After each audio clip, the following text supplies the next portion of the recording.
দেখেন মুরগির জন্য আমি সব মশলা দিয়ে কষিয়ে নিয়েছি। এই যে মশলা অলরেডি কষিয়ে নিয়েছে, মাংস যাবতীয় কষিয়ে নিয়েছি। এবার মুরগির মাংসগুলো ধুয়ে রেখেছিলাম দিয়ে দিব। আজকে লেয়ার মুরগি রান্না করবো, আলু দিয়ে একটু পাতলা ঝোল করিয়ে রান্না করবো।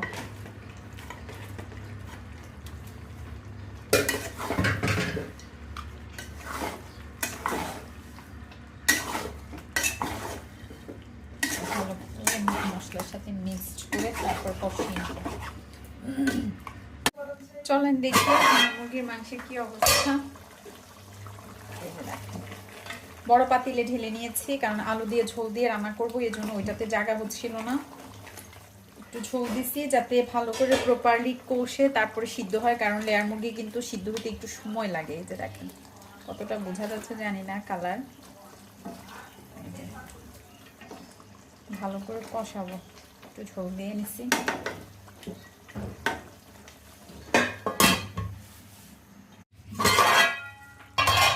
দেখেন মাংস অলরেডি কষে গিয়েছে, তেল উপরের দিকে আসছে। এবার আলুগুলো দিয়ে দিব।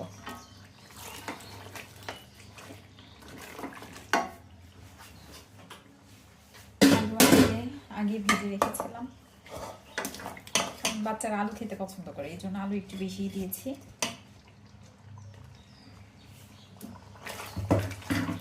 আলু দিয়ে আরো কিছুক্ষণ কষাবো, তারপরে ঝোল। কালার তো সুন্দর আসছে, এই যে কালার অনেক সুন্দর। আলু আর মুরগি কষে গিয়েছে, অনেক সুন্দর লাগতেছে। জানি না ক্যামেরাতে কতটা বোঝা যাচ্ছে, বাট অনেক সুন্দরই হয়েছে কালার। গরম পানি আমি করে রেখেছিলাম, পানি দিয়ে দিব।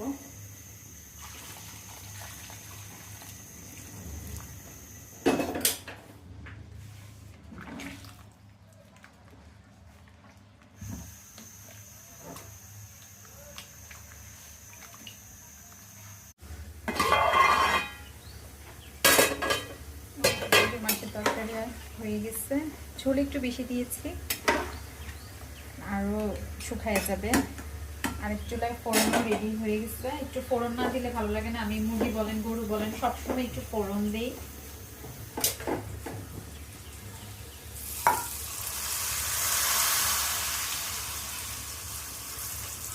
এই মুরগিটা সিদ্ধ হতে অনেক সময় লাগে, লেয়ার মুরগি তো, এর জন্য।